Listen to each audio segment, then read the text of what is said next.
Indian creators को धंधा करना आता ही नहीं है। आई का खुद का ब्रांड लॉन्च हुआ है, ये मजाक नहीं है। Escape the noise.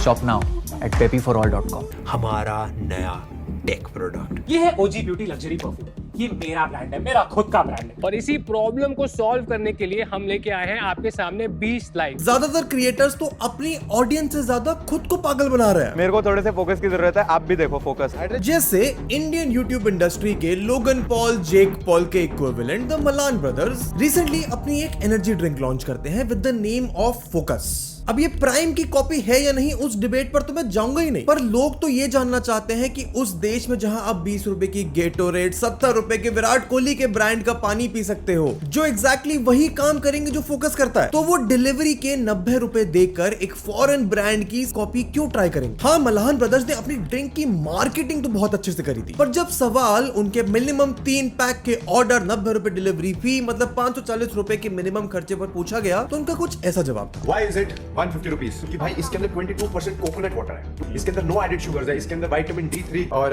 B6, B12, मतलब मैं इसका अगर न्यूट्रिशनल चार्ट तुम्हारे को पढ़ाने जाऊंगा ना तो कहोगे कि भाई क्या क्या है भाई, it is a very good drink. अब इतने हाई प्रोफाइल क्रिएटर अगर ब्रांड लॉन्च करेंगे तो उस पर सवाल उठना तो लाजमी है, पर फुकरा इंसान और ट्रिगर्ड इंसान इंडिया के पहले ऐसे क्रिएटर्स नहीं है जिनके बिजनेसेस पर सवाल उठाया जा सकता है। इनफैक्ट जैसे जैसे ये वीडियो आगे बढ़ेगी तुम्हें पता चलेगा कि इस क्रिएटर इंडस्ट्री में बिजनेस बनाने के लिए लोग कितने डेस्परेट हैं। डेस्परेट इसलिए क्योंकि लोग अब फेमस होने के लिए, सब्सक्राइबर्स की काउंट बढ़ाने के लिए, एड रेवेन्यू को बढ़ाने के लिए नहीं, क्योंकि पहले आपकी ऑडियंस बढ़ती थी, ऑडियंस बढ़ती थी तो आपके कमाने की अपॉर्चुनिटीज बढ़ती थी। पर जब अलक पांडे ने यूट्यूब से शुरू करके 8000 करोड़ की एक पूरी कंपनी खड़ी कर दी, तो मानो इंडियन यूट्यूब स्पेस में एक बहुत बड़ा मॉन्यूमेंटल शिफ्ट देखने को मिला। ना सिर्फ क्रिएटर्स को बल्कि ब्रांड्स को, ऑडियंसेस को, सबको पता चल गया कि ये यूट्यूब से आने वाला रेवेन्यू, ब्रांड की स्पॉन्सरशिप एक पूरे समंदर का बस छोटा सा पार्ट है, और कंटेंट क्रिएशन का primary objective entertainment, education, value change होने लगा। ये सब आज भी इंपॉर्टेंट है, पर अब कंटेंट स्पेस में कदम रखने से पहले क्रिएटर का गोल होता है सोशल मीडिया फेम को इस्तेमाल करके अपना business banana. On a surface level इसमें कुछ बुराई नहीं है, I am full in support of capitalism. पैसा कमाना चाहिए, खूब पैसा कमाना चाहिए, पर दिक्कत वहां आती है जब क्रिएटर का फोकस अच्छा कंटेंट बनाने पर नहीं, अच्छा धंधा करने पर नहीं, पर सिर्फ पैसे कमाने पर हो। जब वो बिजनेस कम और स्कैम ज्यादा लगे, जब अपनी मेहनत से कमाई हुई ऑडियंस को, जो उनको अपने जिंदगी का वैल्यूएबल टाइम देती है, वो फॉर ग्रांटेड लेने लगे, और ये क्रिएटर उसी ऑडियंस को बेवकूफ समझकर लूटने लगे। प्रॉब्लम तब आती है जब अपने प्रोडक्ट पर हो रही निंदा को दबाने के लिए आप किसी दूसरे क्रिएटर पर ही दबाव डाल दो, सोशल मीडिया पर अपने प्रोडक्ट की फेक मार्केटिंग करने लगो। और ये सब बातें मैं बढ़ा चढ़ाकर नहीं बोल रहा हूं। अभी रिसेंटली अस्मिता पाटिल, जो कि लोगों को नो लॉस ट्रेडिंग सिखाने का दावा करती थी, लोगों के साथ फ्रॉड करने के लिए सेबी ने उन पर 53 करोड़ की पेनल्टी लगा दी। जिसने खुद स्टॉक मार्केट में 4 साल में सिर्फ 12 लाख का प्रॉफिट किया हो, उसने अपना ट्रेडिंग कोर्स बेचकर, झूठ बोलकर लोगों के साथ स्कैम किया, 104 करोड़ रुपए कमा लिए। हाँ, मुझे पता है तुम बोलोगे कि एक तरफ ऐसे क्रिएटर है तो दूसरी तरफ पारुल गुलाटी, गौरव तनेजा, अंकुर वारिकू, संदीप महेश्वरी जैसे क्रिएटर्स भी तो एग्जिस्ट करते हैं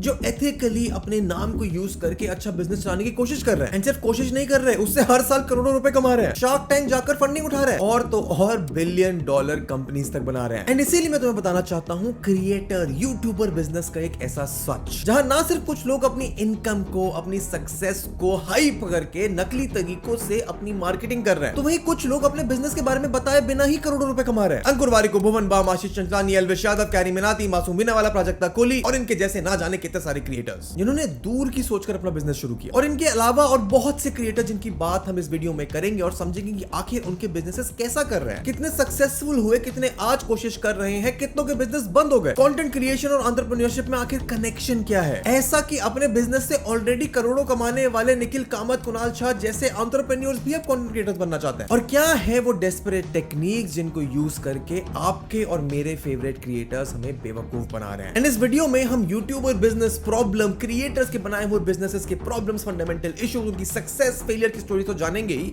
पर सबसे पहला सवाल ये उठता है कि जब ये सारे क्रिएटर्स अपने कंटेंट से ही ऑलरेडी लाखों करोड़ों रुपए कमा रहे थे, तो सबको एक साथ बिजनेस शुरू करने का शौक कैसे जाग गया, और वो भी इस हद तक कि अपने बिजनेस को सक्सेसफुल करने के चक्कर में ये लोग अपने बनाए कंटेंट एम्पायर को ही दांव पर लगाने के लिए तैयार है। एंड उसके लिए हमें जानना पड़ेगा इस सवाल का जवाब कि आखिर ये सारे क्रिएटर्स अपना बिजनेस शुरू क्यों कर रहे हैं। एक बिजनेस रन करना, specially a food business, is incredibly tough. Even if you don't believe me, you will when you find out कि सेलिब्रिटीज जैसे अर्जुन रामपाल, सचिन तेंदुलकर तक के restaurants failed and shut down, probably because उनको वो नहीं पता था जो मैं तुम्हें बताने वाला हूं। Because if you are running or plan to run a food restaurant, cafe, cloud kitchen business of your own, तो ओडू इसमें तुम्हारी बहुत मदद कर सकता है। विद ओडूज POS एप्लीकेशन तुम अपने फूड बिजनेस के लिए सब कुछ स्ट्रीमलाइन और ऑप्टिमाइज कर सकते हो। एंड आई मीन सब कुछ, चाहे वो तुम्हारे रेस्टोरेंट का फ्लोर प्लान हो, ऑनलाइन टेबल मैनेजमेंट हो, QR मेन्यू से ऑर्डर लेकर डायरेक्ट किचन में भेजना हो, या फिर अपने स्विगी जोमैटो के ऑनलाइन ऑर्डर्स मैनेज करना हो। ये सब कुछ तुम सिर्फ एक ऐप में मैनेज कर सकते हो। एंड सिर्फ इतना ही नहीं, you can print bills in advance, split payments, collect bills, manage coupon codes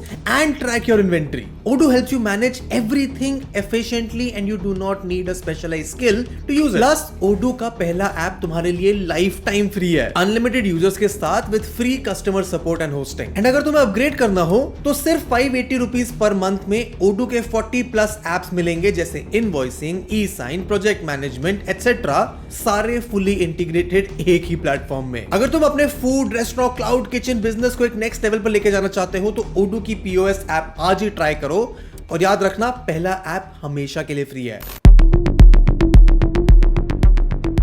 सबसे पहले हमें एक बात समझनी पड़ेगी कि Indian YouTube content creation ecosystem में शायद ही कोई चीज ऐसी है जो ओरिजिनल है, क्योंकि ऑलमोस्ट सब कुछ हमारे फेवरेट कंटेंट क्रिएटर्स वेस्ट से कॉपी करते हैं। इंडिया को नई बात नहीं है, ये बहुत समय से हो रहा है, चाहे उनके वीडियो टाइटल्स हो गए, पॉडकास्ट करने के तरीके हो गए, या फिर लिटरली उनका एग्जैक्ट सेम कंटेंट हो गया। This is extreme hide and seek where the last one you found gets $60,000. तो आज हम खेलने वाले हाइड एंड सीक और मैंने बुक करा ये पूरा फार्म हाउस 1 लाख रुपए कैश। तो कंटेंट के अलावा ये वेस्टर्न क्रिएटर्स अपने बिजनेस को पैसे कमाने की कैपेबिलिटी को बढ़ाने के लिए क्या क्या करते हैं, उसको कॉपी करना कौन सी बड़ी बात है। जैसे जो सग, एक British creator, fashion and lifestyle के अराउंड कंटेंट बनाती है। 2014 में वो लॉन्च करती है अपना ब्रांड ज़ियोला ब्यूटी, जो कि यूके में काफी सक्सेसफुल हुआ। लोगन पॉल और जेक पॉल 2017 से लेकर अब तक ना जाने कितने बिजनेस कर चुके हैं। Mister beast, Jeffrey star, PewDiePie, lily Singh, सब ने अपने बिजनेसेस अपनी कंटेंट क्रिएशन जर्नी के डिफरेंट टाइम्स पर लॉन्च किए। पर सवाल अब भी वही था, जब ऑलरेडी कंटेंट से इतने पैसे आ रहे हैं तो बिजनेस शुरू करने की क्या जरूरत है। और इसका जवाब वेस्टर्न क्रिएटर्स का कैपिटलिस्ट माइंडसेट नहीं है, बल्कि सोशल मीडिया क्रिएटर होने की एक ऐसी डार्क रियलिटी है जिससे उनको देखने वाली जनता वाकिफ होती ही नहीं है, और अगर होती भी है तो उन्हें उन क्रिएटर्स की लाइफ के बारे में जीरो फर्क पड़ता है। एंड वो रियलिटी है the short life span of a content creator. देखो, बाहर से देखने में एक कंटेंट क्रिएटर की दुनिया बहुत फेरी टेल जैसी लगती है, पर उतनी एक्चुअली है नहीं। हाँ, इंडिया के टॉप क्रिएटर्स बहुत पैसा कमा रहे हैं, ये सच है। If you're in the top 5-10% of creators, you can make over $1 million a year. Come. वो अक्सर किसी जगह दिख जाए तो उनके साथ सेल्फी लेने के लिए लोगों की भीड़ आ जाती है, ये भी सच है। और इनमें से तो बहुत क्रिएटर्स के पास शायद कुछ खास टैलेंट भी नहीं है, ये भी सच है। पर सवाल यही है कि आखिर कब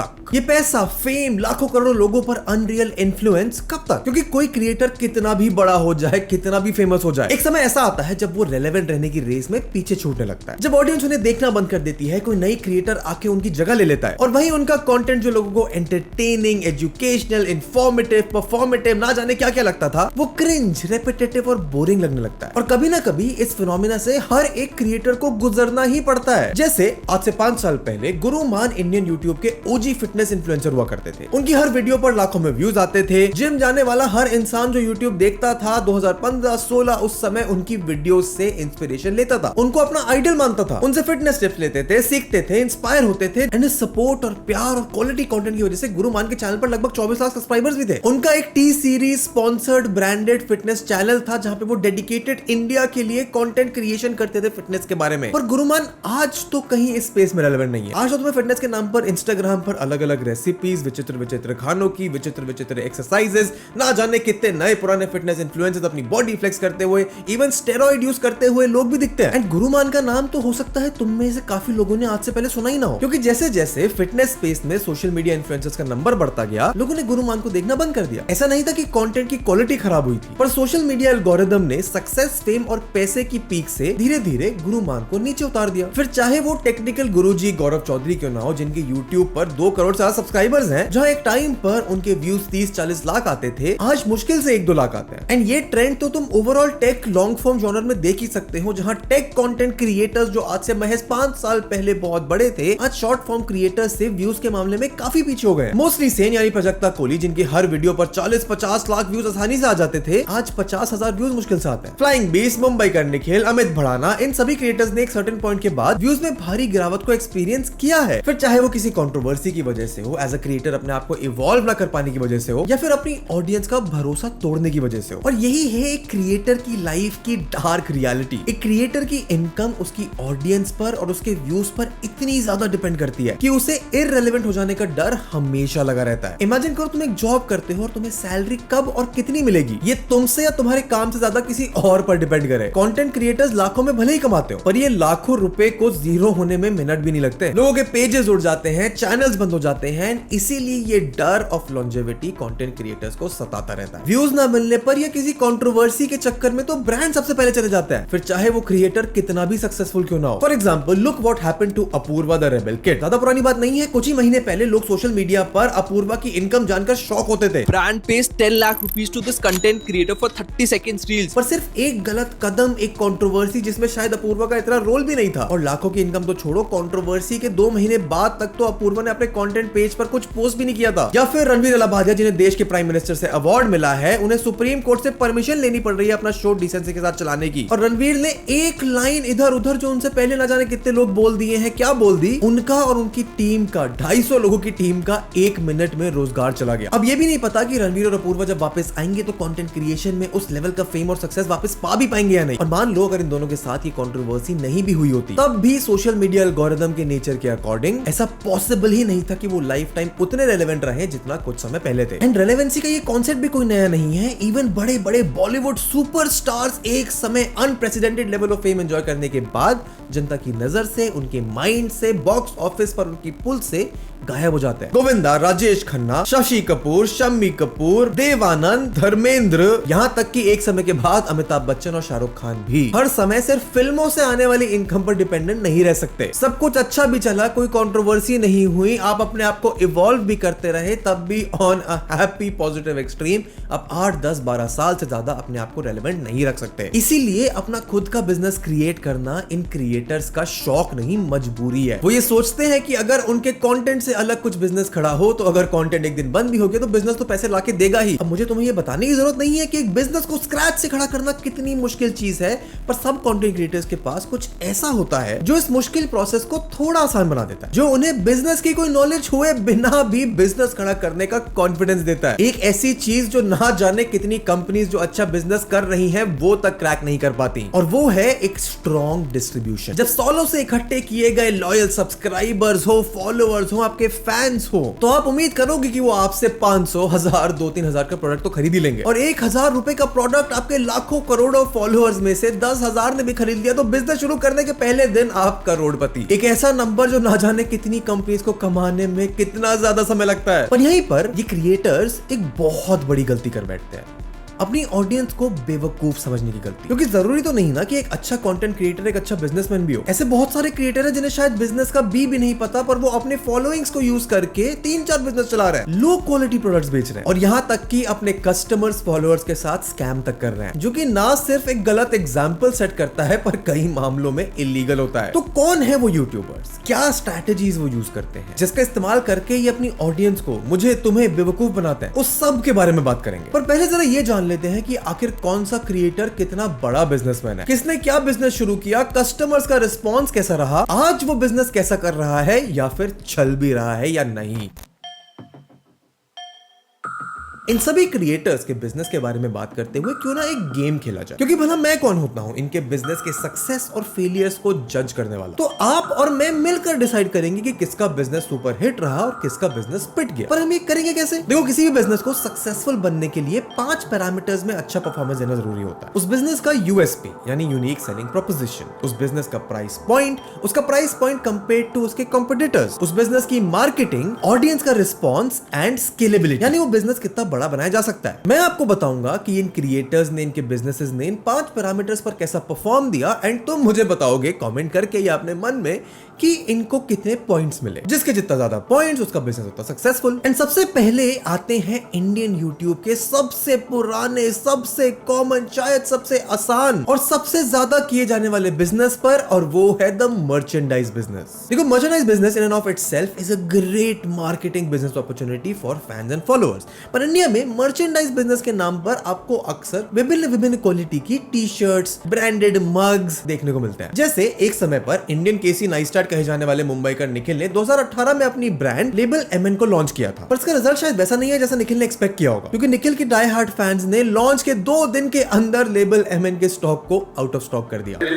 इन्होंने ऐसा 1000 का ऑर्डर हुआ, शोभित भाई ने निखिल क्या होगा भाई, 1000 बिक गए। पर फिर ऐसा क्या हुआ कि निखिल का ये ब्रांड 1 साल भी ढंग से नहीं टिक पाया, क्योंकि मार्केटिंग में तो निखिल ने कोई कमी नहीं छोड़ी। टेक्निकल गुरुजी जैसे बड़े क्रिएटर से प्रमोशन भी करवाया, पर जब निखिल की कोर ऑडियंस ने निखिल पर भरोसा करके उनकी मर्चेंडाइज को खरीदा, तो उन्होंने ही इसको एक एवरेज प्रोडक्ट बनाकर डिसमिस कर दिया। बट इसका जो स्टफ है ना मुंबईकर निखिल वाले का, जो अपनी MN लेवल वाली है, इसका स्टफ थोड़ा सा हल्का है। उनका कहना था कि ना टी शर्ट की क्वालिटी अच्छी थी, ना डिलीवरी टाइम पर हुई, और ना ही कोई यूनिक प्रोपोजिशन था। और प्रॉब्लम तब और ज्यादा बढ़ गई जब पापा ओकस नाम के एक अप एंड कमिंग क्रिएटर ने उनके ऊपर एक डिटेल वीडियो बनाई कि कैसे निखिल के डिजाइन कॉपीड थे। निखिल और उसकी क्लोथिंग लाइन ने स्ट्रेट अप चुरा लिया ये design, and when she tried to reach them, they completely ignored her. तो निखिल ने उनकी वीडियो को YouTube से उड़वाई दिया, और जब ऑडियंस को ये बात पता चली, तो जो कोर ऑडियंस जिसने वो मर्च खरीदी थी, या फिर वो लोग जो निखिल को जानते थे, उनको पसंद करते थे, उनके बीच में निखिल ने अपनी क्रेडिबिलिटी थोड़ी खो दी। तो अब आप तो लेबल MN को अपना पॉइंट्स दे सकते हैं, पर निखिल ने ऑलरेडी इस ब्रांड पर गिव अप कर दिया। पैंडेमिक के बाद निखिल ने अपने की चेन्स और टेम्परेचर बॉटल्स लॉन्च करके ब्रांड को रिवाइव करने की कोशिश जरूर करी थी, पर फिलहाल तो कंपनी के इंस्टाग्राम पेज पर आखिरी पोस्ट 2 साल पहले का है। Amazon, फ्लिपकार्ट और निखिल की अपनी वेबसाइट पर भी उनके सारे प्रोडक्ट्स आउट ऑफ स्टॉक हैं, यानी शायद उन्होंने अब मैन्युफैक्चरिंग ही बंद कर दिया। पर ओजी इंडियन यूट्यूबर्स में से निखिल इकलौते नहीं थे जिन्होंने अपनी मर्चेंडाइजिंग बिजनेस शुरू करी थी। 2017 में भुवन बाम ने भी अपना ब्रांड यूथियापा लॉन्च किया, और उनके ब्रांड को तो लेबल MN से ज्यादा अच्छा रिस्पॉन्स मिला। जनता को भुवन के प्रोडक्ट्स भी पसंद आए, उनका प्राइस भी रीजनेबल था, और मार्केटिंग के लिए तो भुवन की यूट्यूब फॉलोइंग बेस ही काफी था। एंड तुम भुवन के मर्चेंडाइज बिजनेस को पॉइंट दे सकते हो, पर उससे ज्यादा इंटरेस्टिंग है भुवन बाम का लेटेस्ट बिजनेस वेंचर, जो की है एक sexual wellness brand peppy. 50 crore की वैल्यूएशन वाले इस ब्रांड को देवांश अग्रवाल और श्यामल गुप्ता ने 2023 में शुरू किया था, और 1 साल बाद भुवन ने पेपी को as an investor and co-founder join करा। एंड भुवन के आने से मानो पेपी की मार्केटिंग की प्रॉब्लम सॉल्व हो गई। और इस बिजनेस में, क्योंकि ये प्रोडक्ट बेस्ड बिजनेस है, इसमें स्केलेबिलिटी का इशू भी कम है, क्योंकि इंडिया में जो सेक्सुअल वेलनेस मार्केट 2020 में $1.15 बिलियन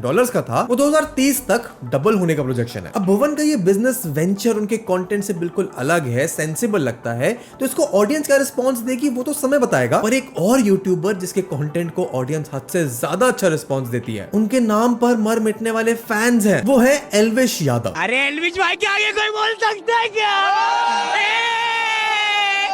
एल्विश भाई!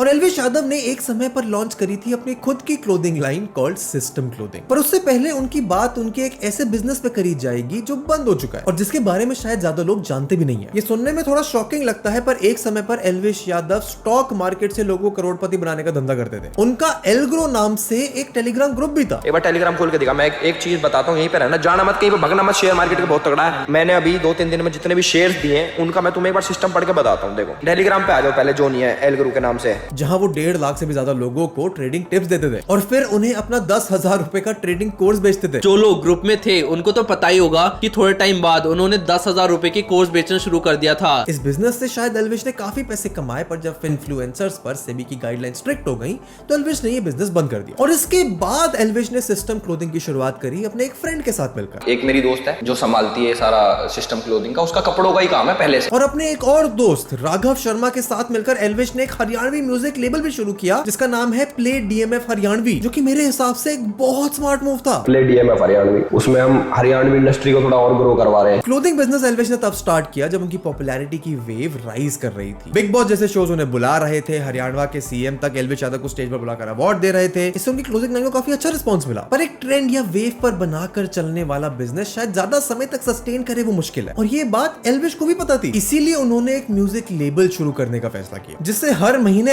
एड रेवेन्यू के साथ साथ लंबे समय तक उन्हें म्यूजिक की रॉयल्टीज से भी रेवेन्यू आता रहेगा। साथ ही एल्विश ने रेंटल इनकम का भी जुगाड़ कर लिया है, जो उनकी क्रिएटर लाइफ से कोसों दूर है। अगर मैं कुछ कमा रहा हूँ तो उसका एक पोर्शन मैं इन्वेस्ट कर रहा हूँ या फिर प्रॉपर्टी ले रहा हूँ। एंड उनके कंटेंट चॉइसेस का, उनको देखने वाली ऑडियंस की प्रेफरेंसेस का तो पता नहीं, पर बिजनेस सेंस के मामले में एल्विश यादव की चॉइसेस काफी स्मार्ट निकली। एक और इंसान है जिसका बिजनेस सेंस लोगों को काफी पसंद आता है, अंकुर वारिकू, जिनके बुक्स और कोर्सेज के बिजनेस के बारे में लगभग सब जानते हैं। अब तक 3 किताबें लिख चुके हैं अंकुर वारिकू। हर 3 महीने में उनका नया कोर्स आ जाता है और दोनों की मार्केटिंग में वारिकू जी कोई कसर नहीं छोड़ते। एक समय पर उनकी खुद की ऑडियंस उनके कोर्सेज के एड्स को देखकर इरिटेट हो गई थी। मुझे तो उनके पेज को इंस्टाग्राम पे ब्लॉक करना पड़ गया था। और जब उनकी किताबों की असली राइटर निशिता घाजिया लिंक्डइन पर निकलकर सामने आई तो अंकुर ने उस बात को बहुत ऑब्वियस तरीके से एक्सेप्ट भी कर लिया कि उनकी किताबें उन्होंने खुद नहीं लिखी, एक घोस्ट राइटर से लिखवाई है, which again is a master stroke. क्योंकि कमाई की बात की जाए तो किताबों से आने वाली रॉयल्टीज से अंकुर वारिकू ने 2022 से 2024 तक 6 करोड़ रुपए कमाए हैं। 2022 में I earned a total royalty of 1,03,12,362 rupees. So this amount jumped to 3,30,09,49 rupees. So in 2024, between Jan and December, book royalty income was 1,65,03,24 रुपए। और उनका सबसे मोटा बिजनेस साबित हुआ उनका कोर्सेज बिजनेस, जिससे उन्होंने पिछले 3 सालों में 37 करोड़ रुपीस कमाए हैं। It is an insanely huge amount, 37 crore rupees. और अपनी company zen web veda private limited से आने वाला प्रॉफिट अंकुर वारिकू इन्वेस्ट कर देते हैं, which is again a smart move। And Ankur Warikoo का कोर्सेज बिजनेस तो ऑलरेडी सक्सेसफुल है, कितना लंबा ये सस्टेन होगा उसकी बात बाद में करेंगे। पर अंकुर वारिकू के अलावा और बहुत सारे कंटेंट क्रिएटर्स हैं जिन्होंने कोर्सेज का बिजनेस किया। कुछ चले, कुछ नहीं चल पाए। करते हैं डिकोड एक एक करके। जैसे भी रिसेंटली शताब गंगवार, जो कि मोटिवेशनल सेल्फ हेल्प वीडियोस बनाते हैं, अपनी रिएक्शन वीडियोस के थ्रू लोगों को नए नए पर्सपेक्टिव देते हैं। करीब 2 साल पहले उन्होंने लॉन्च किया अपना कोर्स कॉल्ड अटैक मोड, जिसमें वो लोगों को प्रोडक्टिव रहने के, अपना काम ढंग से करने के, अपनी लाइफ को ट्रैक पर लाने के प्रैक्टिकल प्रूवन टेम्पलेट्स दे रहे थे। एंड इंडिया में ऐसा कोर्स लोग खरीदेंगे नहीं, डाउट हमेशा से था, स्पेशली तब जब इस कोर्स का प्राइस 1500 रुपए रखा जाए। बट जिन लोगों ने कोर्स देखा, उसे खरीदा, उससे इंप्लीमेंट किया, उनके रिव्यूज स्टेलर निकले। तुम शताब के चैनल पर वीडियोस पर जाकर देखो तो उनके कमेंट सेक्शन में कोर्स को यूज करके अपनी लाइफ को इंप्रूव करने वाले लोगों की भीड़ लगी हुई है। कोर्स का प्राइस भी धोवराठी जैसे बड़े क्रिएटर्स के टाइम मैनेजमेंट कोर्स से कम था। शताब के कमेंट सेक्शन में जाए तो आपको उन लोगों के हजारों कमेंट मिल जाएंगे जिन्होंने अटैक मोड से फायदा लिया है। एंड शताब तो एक आउटलायर एग्जांपल है, क्योंकि वो एजुकेशन इंडस्ट्री से नहीं आते, जहां पर कोर्स बनाने वाले कंटेंट क्रिएटर्स की भीड़ है। Harkirat Singh, code with Harry, Striver, Seven Matthew, Aman Dhattarwal, Harnoor Singh, सब ने अपने अपने एजुकेशनल कोडिंग कोर्सेज लॉन्च किए, जिसमें ऑडियंस के यूथ साइज को देखते हुए स्किलेबिलिटी और प्राइसिंग का भी इतना कोई बड़ा इशू नहीं है, क्योंकि इंडिया में एजुकेशनल कोर्सेज लेकर अपनी लाइफ को बदलने के लिए भरपूर लोग कारगर लाइन में खड़े हुए हैं। एंड बहुत लोगों को फायदा भी शायद होता है, पर उसके बावजूद अनुज भैया, लव बब्बर और अमन दत्तरवाल जैसे क्रिएटर्स के कोर्सेज को बुरा बोलने वाले रेडिट पर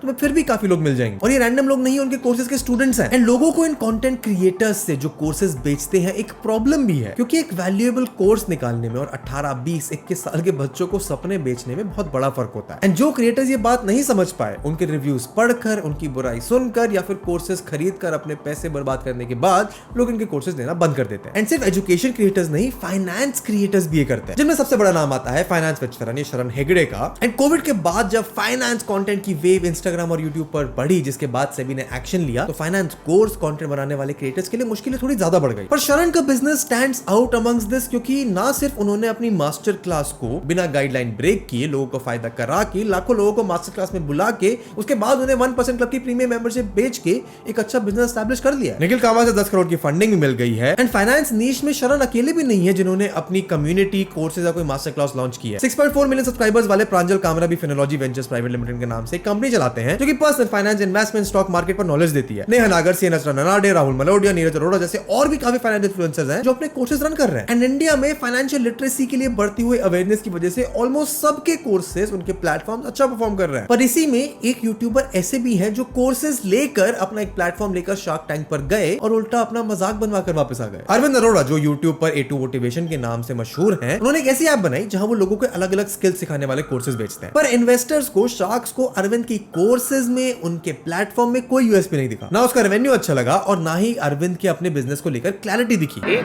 पेड कस्टमर का कॉस्ट ऑफ कस्टमर एक्विजिशन कितना है आपका? सर 22% है। घुमाइए मत, मेरे को एक्चुअली बताइए इसका एब्सोल्यूट रुपये में कितना लगता है? वो डेटा सर देखना होगा। वो डेटा आपको नहीं पता? धंधा कैसे चलाएं? डील तो दूर की बात है, अरविंद शार्क टैंक से अपनी इमेज को बर्बाद करवा कर वापस आए। तो एक अच्छा कोर्स बनाना और उसे सक्सेसफुल करना भी उतना आसान नहीं है, पर डिजिटल प्रोडक्ट्स का कंटेंट बनाना फिर भी रिलेटिवली आसान है एक फिजिकल प्रोडक्ट बनाने से, एक फिजिकल प्रोडक्ट बेस्ड बिजनेस बनाने से। क्योंकि कोर्स या ई बुक डिजिटल प्रोडक्ट बनाने से ज्यादा मेहनत लगती है एक फिजिकल प्रोडक्ट बनाने में, उसकी logistics, research, development, marketing, shipping और ना जाने क्या क्या। एंड इसमें भी कुछ इंटरेस्टिंग क्रिएटर्स हैं जैसे पारुल गुलाटी, जिन्होंने 2022 में अपना बिजनेस से 5 करोड़ रुपए कमाए। 5 करोड़ रुपया बना लेंगे ये साल सिर्फ हेयर बिजनेस में। यस। और वो कैसे? बाल बेचकर। पारुल गुलाटी जो एक एक्ट्रेस बनने रोहतक से मुंबई आई थी, उन्होंने बहुत जल्दी महसूस कर लिया था कि इतने ज्यादा कंपटीशन के बीच एक एक्टर के तौर पर लगातार काम मिलना शायद उनके लिए काफी मुश्किल होगा। इसीलिए 2017 में उन्होंने अपना एक हेयर एक्सटेंशन ब्रांड निश हेयर लॉन्च कर दिया। 2018 में आई शो हॉस्टल गर्ल से पारुल लोगों में फेमस हो गई, पर जब लॉकडाउन में काम ही मिलना बंद हो गया तो उन्होंने इंस्टाग्राम पर निश हेयर के प्रोडक्ट्स को प्रमोट करना शुरू कर दिया। लॉकडाउन में मैं घर पे बैठी थी, ऑफ कोर्स लॉकडाउन में सब इन्फ्लुएंसर्स बन गए, मैं भी बन गई अपने सोशल मीडिया पे, और मैं अपनी वीडियोस के थ्रू लोगों तक रीच करती रही। And this was a game changer. आज पारुल के इंस्टाग्राम पर 1.7 मिलियन फॉलोअर्स हैं। वो एक प्रॉफिटेबल बिजनेस चला रही हैं और 2023 में उन्होंने शार्क टैंक इंडिया पर जाकर अमित जैन से 1 करोड़ की फंडिंग भी ली थी। तो क्या ऐसा कहा जा सकता है कि निश हेयर एक रियल लाइफ प्रॉब्लम को अपने बिजनेस से बहुत प्रैक्टिकली सॉल्व करने की कोशिश कर रहा है? और अब तो पारुल अपने ज्वेलरी ब्रांड को भी उस मुकाम पर ले जाने की कोशिश कर रही है। पर एक और यूट्यूब क्रिएटर है जो शार्क टैंक पर गए पर डील लाने में सफल नहीं हो पाए, और वो है फ्लाइंग बीस्ट गौरव तनेजा। 10 करोड़ का फार्म हाउस, उसमें 250 से 300 गाय, शार्क टैंक में अपीयरेंस, वे प्रोटीन, क्रिएटिन, घी और हनी जैसे प्रोडक्ट्स। एंड फ्लाइंग बीस्ट की कंपनी बीस्ट लाइफ थे लॉन्च होने के कुछ समय के अंदर ही काफी पॉपुलर हो गई। और पॉपुलर हो भी क्यों ना, क्योंकि लॉन्च होने से पहले ही फ्लाइंग बीस्ट ने अपने बिजनेस को जोरों शोरों से प्रमोट करना शुरू कर दिया था। शार्क टैंक में भले उन्हें फंडिंग ना मिली हो, पर अपना प्रोटीन पाउडर लॉन्च करने के महज 1 घंटे के अंदर उनकी 1 करोड़ की सेल हो गई थी। उस 1 घंटे में हमने 1 करोड़ की नेट सेल्स करी। पर क्या फ्लाइंग बीस्ट का ये बिजनेस आज भी उतना अच्छा कर रहा है? पीपल फार्म, ध्रुव राठी से लेकर अपने अलेजेड डिवोर्स की कंट्रोवर्सी तक, फ्लाइंग बीस्ट अपने साथ साथ अपनी ब्रांड की इमेज को खुद ही खराब करने में शायद लगे हुए हैं। मैं ये क्यों कह रहा हूं वो थोड़ी देर में तुम्हें बताऊंगा। पर अगर तुमने फ्लाइंग बीस्ट के बीस्ट लाइफ या रोजर फूड के प्रोडक्ट्स यूज करे तो मुझे कमेंट्स में बताओ कि इनका ये बिजनेस हिट है या फ्लॉप। पर ये क्रिएटर्स, इनके बिजनेसेस यहीं खत्म नहीं होते बल्कि और इंटरेस्टिंग होने वाले हैं। जैसे मोस्टली सेन यानी प्रोजक्ता कोहली को रियलाइज हो चुका था कि उनके व्यूज हमेशा नहीं रहने वाले, तो सबसे पहले उन्होंने यूट्यूब से एक्टिंग में शिफ्ट करा, जहां उन्होंने मिसमैच, ख्याली पुलाव, जुग जुग जियो जैसे प्रोजेक्ट्स में काम किया, अपने आप को मेन स्ट्रीम एक्टर्स की प्रेजेंस में एस्टैब्लिश किया और फिर लॉन्ग टर्म थिंकिंग रखते हुए 2025 में उन्होंने अपनी पहली नॉवल रिलीज कर दी जिसका नाम है too good to be true. अब बुक रॉयल्टीज जितनी आएंगी वो आएंगी, पर फ्यूचर में प्राजक्ता और बुक्स लिखती रहेंगी। और प्राजक्ता की तरह एक और ओजी यूट्यूब क्रिएटर आशीष चंचलानी ने भी आज से 5-6 महीने पहले अपना ब्रांड ओजी ब्यूटी लॉन्च किया। अब आशीष के ब्रांड के प्रोडक्ट्स, उनके परफ्यूम लोगों को पसंद आएंगे या नहीं वो बात की बात है, पर इंटरेस्टिंग यहाँ पे ये है कि आशीष चंचलानी भी यहाँ पर एक मार्केटिंग को फाउंडर के रूप में, कंपनी को बनाने में, उसके प्रोडक्ट डेवलपमेंट में आशीष का शायद कोई हाथ है ही नहीं। एंड इस बिजनेस मॉडल के भी क्या फायदे नुकसान है उस पर भी जरा कुछ पल में आएंगे, पर अभी बात करनी जरूरी है राज शमानी की, क्योंकि उनका भी एक बिजनेस है जिसके बारे में शायद लोग नहीं जानते। पॉडकास्ट के अलावा राज शमानी की हाउस ऑफ एक्स नाम की एक कंपनी भी है जहां वो इन्फ्लुएंसर्स के बिजनेस बनाने में इन्फ्लुएंसर्स की मदद करते हैं, यानी बिजनेस बनाने का बिजनेस। क्योंकि राज को भी पता है कि हर एक इन्फ्लुएंसर अपना बिजनेस बनाना चाहता है, वो एक ऐसे फैमिली बैकग्राउंड से आते हैं जहां पर उस चीज को इनेबल कर सकते हैं। तो राज ने इसी को अपना बिजनेस बना लिया। उन्होंने 2 बड़े ब्रांड्स भी लॉन्च किए, किंग के साथ परफ्यूम ब्रांड ब्लैंको और दूसरा शेफ संजोत कालरा के साथ मिलकर एक kitchen brand your food lab. And business शुरू करने की रेस में टेक क्रिएटर कहां पीछे रहने वाले थे। रिसेंटली टेक बंडा ने लॉन्च किया अपना पहला टेक प्रोडक्ट, 7,000 रुपए की एक स्मार्ट वॉच अनार्क, पहला टेक प्रोडक्ट बनाने का, जो है एक स्मार्ट वॉच, जिसको बाकी स्मार्ट वॉचेस से ज्यादा महंगा होने के बावजूद इनिशियली बहुत लाजवाब रिस्पांस मिला। पर कंट्रोवर्सी और टेक बंडल की कुछ गलत कदम के चलते अनार्क ने बहुत जल्दी अपनी हाइप खो भी दी। पूरा यूट्यूब इस पर क्या बात कर रहा था, क्या कंट्रोवर्सी थी, श्लोक ने क्या गलती करी, सब पर बात करेंगे। पर श्लोक के बारे में इंटरेस्टिंग बात यह है कि वो अनार्क से पहले और सक्सेसफुल बिजनेसेस लॉन्च कर चुके थे, फिर चाहे वो क्लोथिंग ब्रांड ओवरलेस हो, फोन स्क्रीन ब्रांड लेयर्स हो जिसके अंदर बाद में उन्होंने अनार्क भी लॉन्च करी, या फिर कंटेंट क्रिएशन सिखाने वाला प्लेटफॉर्म ब्राइटसो हो। टेक बर्नर एक फुल फ्लेजेड सीरियल एंटरप्रेन्योर बनने की लाइन पर ऑलरेडी चल रहे हैं। ट्रिगर्ड इंसान फुकरा इंसान की ड्रिंक फोकस के बारे में तुम्हें ऑलरेडी बता चुका हूं। रणवीर अलाहाबादिया अपनी पॉडकास्टिंग, मार्केटिंग एजेंसी बिजनेस के अलावा भी अपना एक कोर्सेज का प्लेटफॉर्म चलाते हैं, एक मेडिटेशन ऐप के को फाउंडर है। और इन सब यूट्यूब क्रिएटर्स के अलावा कुछ ऐसे लेसर नोन या फिर इंस्टाग्राम क्रिएटर्स भी हैं जो अपना बिजनेस सक्सेसफुली चला रहे हैं। जैसे मासूम मीनावाला एक सक्सेसफुल मेकअप ब्रांड चलाती हैं। शर्मा जी का बेटा नाम से इंस्टाग्राम पर वायरल हुए संयम शर्मा ने एक्टिंग के अलावा देश विदेश नाम के एक ट्रैवल एजेंसी भी खोली है, साथ ही एक इवेंट मैनेजमेंट कंपनी भी खोली है। कुशा कैपला इंस्टाग्राम क्रिएटर से बॉलीवुड एक्टर तो बन ही रही हैं, साथ ही वो मामा अर्थ की फाउंडर गजल अलग के साथ मिलकर अपना एक इनरवेयर ब्रांड अंडरनीथ भी लॉन्च कर रही हैं। पर सोशल मीडिया क्रिएटर्स की दुनिया में अगर एक बड़ा बिजनेस किसी ने बनाया है तो वो है प्रयागराज से आने वाले अलक पांडे। एक छोटे से कमरे में वीडियो बनाने से लेकर 8,000 करोड़ की कंपनी बनाने में अलग को 8 साल लग गए। पर फिजिक्स वाला जिस लेवल पर रिमोट जगहों पर रह रहे लोगों तक की प्रॉब्लम को सॉल्व कर रहा है, एजुकेशन की एक्सेस दे रहा है, उस सिस्टम के लूप होल्स को फिल कर रहा है, उस लेवल पर कोई क्रिएटर बिजनेस ऑपरेट नहीं कर रहा। एक तरह से पीडब्ल्यू का यूनिकॉर्न बनना ही बाकी क्रिएटर्स के लिए बिजनेस शुरू करने की एक बहुत बड़ी इंस्पिरेशन है। एक और इंस्पिरेशन भी है कंटेंट क्रिएटर स्पेस में, जो क्रिएटर्स को इन्वेस्टमेंट करने की इंस्पिरेशन, बिजनेसेस में घुसने की इंस्पिरेशन दे रहा है, और वो है तन्मय भट्ट, जो एक समय कैंसिल हो चुके हैं। उनके खिलाफ कितने लोगों ने एफआईआर कर दी थी, आज वो सक्सेसफुली यूट्यूब पर मीम रिव्यू तो कर ही रहे हैं, साथ ही बैंगलोर के कई स्टार्टअप्स में इन्वेस्टर और को-फाउंडर भी हैं। Rigi, ThinkSchool, Main Street Marketplace, Qoohoo, small kids जैसी कंपनीज में तन्मय सिर्फ पैसिव इन्वेस्टर नहीं है, बल्कि इन कंपनीज की ग्रोथ में एक्टिवली इन्वॉल्व भी है। चाहे वो अपनी एंटरप्रेन्योरशिप की नॉलेज को यूज करना हो, इन कंपनीज के लिए एड लिखना हो, तन्मय की सक्सेस से इंस्पायर होकर तो ना जाने कितने क्रिएटर्स ने और बिजनेसेस में एज इन्वेस्टर्स ही पार्टिसिपेट करना शुरू कर दिया। एंड सिर्फ कंटेंट क्रिएटर्स या एंटरप्रेन्योर्स नहीं बनना चाह रहे हैं, एंटरप्रेन्योर जो बिलियनियर्स हैं वो तक कंटेंट क्रिएशन में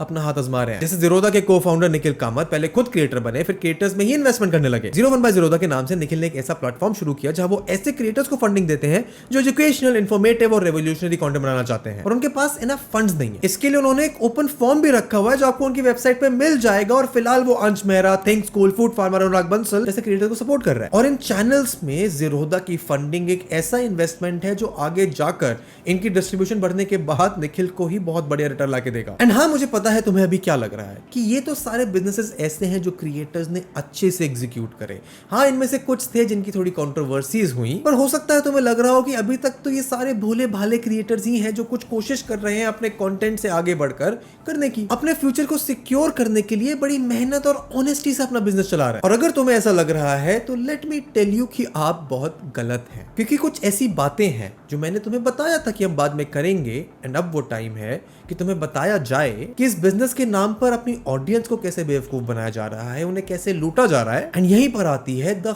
hidden reality of YouTuber content creator businesses. एक एक्टर जिसकी साल में मान लो एक फिल्म आती है, वो 2.5-3 घंटे तुम्हें सिनेमा हॉल की सीट पर बिठाने के लिए काफी मेहनत करता है, प्रेस टूर्स पर जाता है, रिलेटेबल बनने के लिए स्टेटमेंट्स देता है, एंड उसके बाद अगर मूवी खराब निकले उससे फर्क नहीं पड़ता, क्योंकि तुम्हारे टिकट के पैसे, तुम्हारे 2.5 घंटे तुम ऑलरेडी उसे दे चुके हो। तो वैसे में एक कंटेंट क्रिएटर जो ना जाने हफ्ते में कितनी वीडियोस, कितनी स्टोरीज, कितने कमेंट्स, कितनी पोस्ट डालता है, वो किस लेवल पर अपने बिजनेस को सक्सेसफुल बनाने के लिए तुम्हें कुछ कहानी सुना सकता है जिससे तुम्हारा फायदा या नुकसान हो इसकी तुम्हें गारंटी नहीं है, उसका शायद तुम्हें अंदाजा नहीं है। अब इंटरेस्टिंग बात यहाँ पे ये नहीं है कि ऑडियंसेस को बेवकूफ बनाया जा रहा है, पर यह है कि जिन practices, unethical, immoral, borderline, illegal strategies को यूज करके क्रिएटर्स अपने बिजनेसेस को बढ़ाने की सोचते हैं, उससे सिर्फ वो अपनी ऑडियंस को नहीं, अपने आप को भी धोखा देते हैं। पर सच ये भी है कि शायद क्रिएटर्स के पास कोई चॉइस भी नहीं है। लेट मी एक्सप्लेन, क्योंकि कॉम्प्लिकेटेड चीजों को सिंप्लीफाई करना will reveal some facts to you जो तुमने सोचे भी नहीं होंगे। क्रिएटर्स के ऊपर सबसे पहला इल्जाम जो लगता है कि वो अपने बिजनेस को बढ़ाने के लिए क्या क्या करते हैं, वो है फेक मार्केटिंग। जैसे मार्केटिंग के लिए, फेक मार्केटिंग के लिए जो क्रिएटर सबसे ज्यादा चर्चा में शायद रहा है वो है टेक बर्नर। अपनी स्मार्ट वॉच को अनाउंस करने के बाद श्लोक और उनके को-फाउंडर नील ने सबसे पहले अपने लॉन्च को ही पोस्टपोन किया। अभी हमने वॉच के लॉन्च को डिले कर दिया है। उन्होंने कहा कि हमारे प्रोडक्ट में कुछ अनएक्सपेक्टेड दिक्कतें हैं, हम जनता को जल्दी में लॉन्च किया गया प्रोडक्ट नहीं देना चाहते। तो अभी हम लोग अपने फर्मवेयर ऑप्टिमाइजेशन पे and UI and data accuracy पे काम कर रहे हैं। तो जल्दबाजी में एक अनस्टेबल प्रोडक्ट नहीं लॉन्च करना चाहते, हम वही प्रोडक्ट लॉन्च करना चाहते हैं जिस पे हमें कॉन्फिडेंस हो। लोगों को लगा कि ये लोग अपनी ऑडियंस के लिए अपने प्रोडक्ट को लेकर इतने ऑनेस्ट है, कुछ रेवोल्यूशनरी बनाना चाहते हैं, और उसको बनाने में इतना टाइम भी लग रहा है। पर कुछ लोगों के अकॉर्डिंग पर्सपेक्टिव ये भी निकल कर आया कि टेक बर्नर सिर्फ अपने प्रोडक्ट की हाइप बनाने के लिए ऐसा कर रहे हैं, क्योंकि इतना बड़ा यूट्यूबर जिसके 1.2 करोड़ सब्सक्राइबर्स हैं, जो ऑलरेडी 4 सक्सेसफुल बिजनेस चला रहा है, अपने प्रोडक्ट की मार्केटिंग, उसकी डेवलपमेंट के ऊपर ना जाने कितनी वीडियोस बना चुका है, उस पर ना जाने कितनी व्यूज ले चुका है, अपना पहला टेक प्रोडक्ट लॉन्च करने जा रहा है, 1.5 साल तक उस पर काम करने के बाद वो बंदा 2 बार अपने स्मार्ट वॉच के लॉन्च को पोस्टपोन करे, क्रिएटर इंडस्ट्री में इससे ज्यादा बड़ी न्यूज क्या हो सकती थी। और उनके डिलेड लॉन्चेस को भी फैंस ने दिल पर ही नहीं लिया। पहले दिन अनार्क ने 3.5 करोड़ की सेल्स करी। पर इसके बाद जो चीजें हुई, उसने श्लोक की, उसकी टीम की 1.5 साल की मेहनत पर मानो पानी फेर दिया। रिमेंबर, श्लोक इससे पहले 4-5 बिजनेस बना चुके थे, उन्हें अच्छे से पता था कि ऑडियंस किस चीज पर कैसे रिएक्ट करती है। और उनकी एक चीज जो उनकी सबसे बड़ी स्ट्रेंथ मानी जाती थी, इस बार शायद वही उनके फेलियर का कारण बना, और वो थी उनकी मार्केटिंग। हाँ, अनार्क के bold claims, Apple Watch Ultra से कंपैरिजन, उनकी एक्यूरेसी के ऊपर तो ना जाने कितने क्रिएटर्स वीडियो बना रहे थे। पर असली प्रॉब्लम तब सामने आई जब लॉन्च के कुछ दिन बाद रोहित राज नाम के एक टेक क्रिएटर ने अनार्क का एक डेडिकेटेड डिटेल रिव्यू पोस्ट करा। और ये कोई मामूली रिव्यू नहीं था। उस वीडियो में टेक बर्नर ने अपनी मार्केटिंग में जो जो क्लेम इंसिनुएट करे थे, रोहित ने अपनी वीडियो में उन सबको काउंटर करा। तो यूआई और वॉच फेसेस हमने सारी मेहनत करके खुद अपने हाथों से बनाया। फिर मुझे सच में शक होने लग गया, ये ऐप इनकी है या फिर कुछ और गेम है यहाँ पे। वीडियो वायरल हुई और बात तब बिगड़ी जब श्लोक ने फीडबैक और क्रिटिसिज्म का जवाब देने की जगह रोहित को लीगल नोटिस भेज दिया। श्लोक और उनकी टीम ने शायद नैरेटिव कंट्रोल करने की कोशिश करी, क्योंकि उनको पता था कि ऐसे नेगेटिव रिव्यूज की वजह से उनके बिजनेस को कितना नुकसान हो सकता है। अल्टीमेटली रोहित ने उस वीडियो को डिलीट कर दिया, पर श्लोक और अनार्क की टीम के लिए शायद वो सबसे बड़ी गलती थी, क्योंकि सडनली टेक बर्नर, जो क्रिएटर स्पेस में एक एंटरप्रेन्योर, एक इंस्पिरेशन थे, पूरा इंटरनेट सडनली उनको एक बुली कहने लगा। और यहाँ तक कि बाकी टेक क्रिएटर्स के कमेंट्स को भी श्लोक की हिपोक्रेसी को एक्सपोज करते हुए देखा गया। मैं तो बीच में एक बार सोच रहा था कि रोहित भाई जो है हमारे मतलब स्टूडेंट हैं यार, और जो पूरा ये लीगल का पंगा वगैरह, मन तो कहता है एक बार की वीडियो मैं लगा दूं, फिर देखते हैं कौन लीगल डालता है, हम भी देख लेंगे फिर यहाँ पे। प्रोडक्ट का क्रिटिसिज्म शायद उनको उतना नुकसान नहीं देता जितना इस एक गलत मूव ने श्लोक को दिया, क्योंकि एक क्रिएटर अगर दूसरे क्रिएटर को दबाएगा तो चाहे उस क्रिएटर की ऑडियंस कितनी बड़ी क्यों ना हो, वो उसका भरोसा खो देगा। एंड ऐसी ही कुछ गलतियां गौरव तनेजा ने भी की हैं, जिनकी बिजनेस की मार्केटिंग को फेक कहना शायद गलत होगा, पर सच कहना भी सही नहीं है। जैसे अपने ब्रांड को लॉन्च करने से पहले ही फ्लाइंग बीस्ट ने अपने व्लॉग्स के थ्रू से मार्केटिंग करना शुरू कर दिया, और खुद को एक प्रीमियम ब्रांड की तरह पोजीशन करने के लिए भारत जैसे देश में जहां गाय को मां मानते हैं, उन्होंने जोर जोर से ये बार बार बताया कि वो अपने 250 से 300 गायों का ख्याल कैसे रखते हैं। उनके लिए शेड बना रहे हैं ताकि उन्हें धूप ना लगे, बेस्ट क्वालिटी एनिमल फूड दे रहे हैं, उन्हें गाय माता की तरह ही ट्रीट कर रहे हैं, ना कि सिर्फ एक जानवर की तरह। पर जब एनिमल वेलफेयर एनजीओ चला रहे एक यूट्यूब चैनल पीपल फार्म ने गौरव से ये सवाल किया, फ्लाइंग बीस्ट जिन्होंने घी का काम शुरू किया है, हमने उनसे पूछा था कि भैया आपके घी के काम में जब गाय बूढ़ी हो जाएगी आप उसका क्या करेंगे, जब बछड़े पैदा होंगे वो तो आपके किसी काम के नहीं, आप उनका क्या करेंगे। तो गौरव ने कोई जवाब ही नहीं दिया, और उसके बाद मुझे मिली चुप्पी, क्योंकि शायद उनके पास कोई जवाब था ही नहीं। क्योंकि इंडिया में एक अनफॉर्चुनेट प्रैक्टिस है कि जब गाय देना दूध बंद कर देती है तो उसे सड़क पर छोड़ दिया जाता है। पर अपनी ऑडियंस के सामने एक अनसर्टेन कमिटमेंट को रखना गौरव को शायद एक्सेप्टेबल नहीं था, इसलिए उन्होंने इस जवाब को नहीं दिया। एंड यही एक बड़ी प्रॉब्लम है क्रिएटर बिजनेसेस की, कि आपका बिजनेस हमेशा आपके कंटेंट क्रिएटर ब्रांड से जुड़ा रहेगा।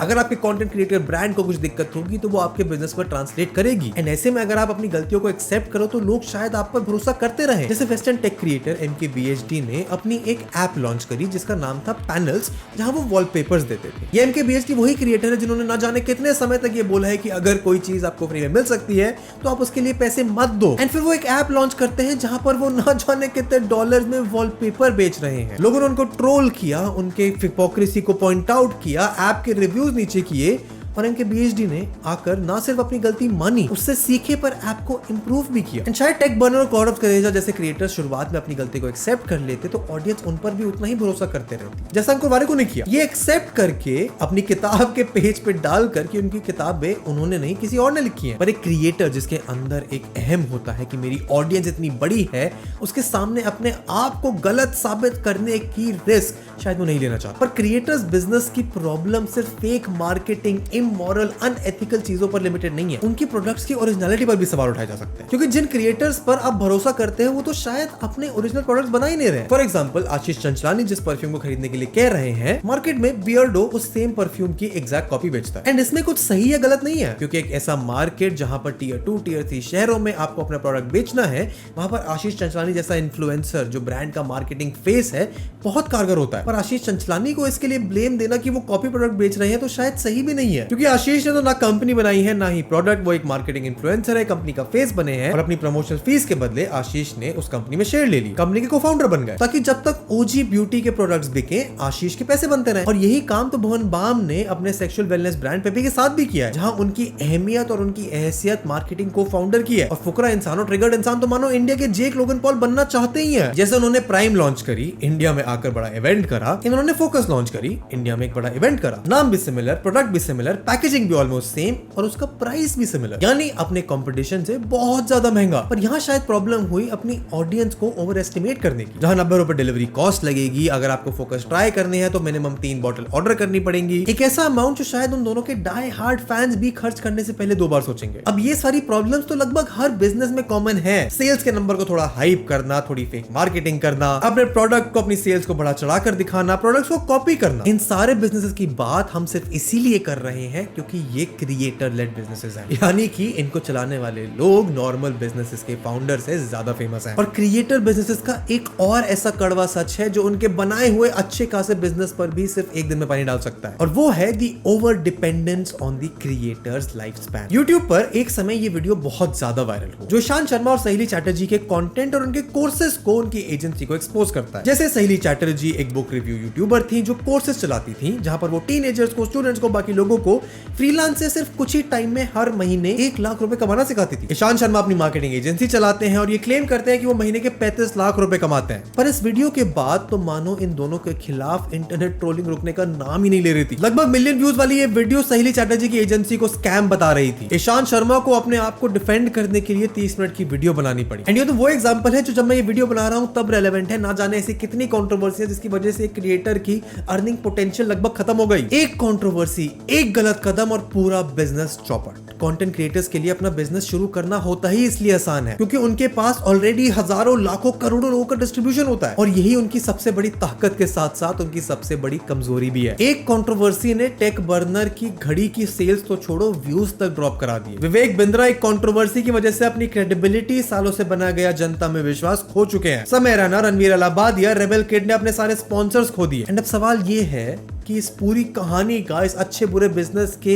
एग्जाम्पल्स का, रेफरेंसेस का पूरा कंक्लूजन क्या है? शायद ये कि एक क्रिएटर होना जितना आसान लगता है, एक क्रिएटर बनकर बिजनेस चलाना जितना आसान लगता है, शायद उतना है नहीं। एक तरफ उनको इररिलेवेंट हो जाने का डर रहता है जिसकी वजह से वो बिजनेस शुरू करते हैं, पर फिर वो बिजनेस उनकी क्रिएटर इमेज पर इतना ज्यादा निर्भर हो जाता है कि अगर कंटेंट में कुछ दिक्कत आई तो सबसे पहला, सबसे ज्यादा इंपैक्ट सीधे बिजनेस पर ही पड़ेगा। और फिर सवाल घूम फिर कर यही आता है कि अगर खुद का बिजनेस शुरू ना करे तो करे क्या, क्योंकि जिंदगी भर क्रिएटर बने रहकर पैसे कमाना भी लगभग नामुमकिन है। और इसका शायद कोई परफेक्ट जवाब है ही नहीं। शायद बेस्ट केस सिनेरियो है जो संदीप महेश्वरी, अंकुर बारिकू या फिर संयम शर्मा, जैसे क्रिएटर्स कर रहे हैं। एक ऐसा बिजनेस बनाना जो तुम्हारी क्रिएटर लाइफ से फार डिटैच्ड है, जिनके इनिशियल कस्टमर्स भले ही तुम्हारे फॉलोअर्स हो, पर इवेंचुअली वो प्रोडक्ट, वो सर्विस, वो बिजनेस ही उतना अच्छा हो कि लोग उसे इसलिए खरीदें क्योंकि वो उनकी एक प्रॉब्लम सॉल्व कर रहा है, ना कि सिर्फ इसलिए कि जिस क्रिएटर ने वो बिजनेस शुरू किया तुम उसके डाई हार्ड फैन हो। तो तुम मुझे कमेंट से बताओ किस क्रिएटर के प्रोडक्ट तुमने यूज किए हैं, क्या तुम्हें वो अच्छे लगे, बुरे लगे, कौन से क्रिएटर का बिजनेस तुम्हें अच्छा लगता है, क्या क्रिएटर्स को बिजनेस शुरू करना भी चाहिए या नहीं? सारे जवाब मुझे कमेंट से बताओ। अगर तुम्हें ये वीडियो अच्छी लगी, तुम यहाँ तक आ गए तो यूट्यूबर गौतम कहता है कि तुम्हें ये वीडियो और भी अच्छी लगेगी। ऐसी वीडियो हम तुम्हारे लिए हर हफ्ते लेके आते हैं। चैनल को सब्सक्राइब करो,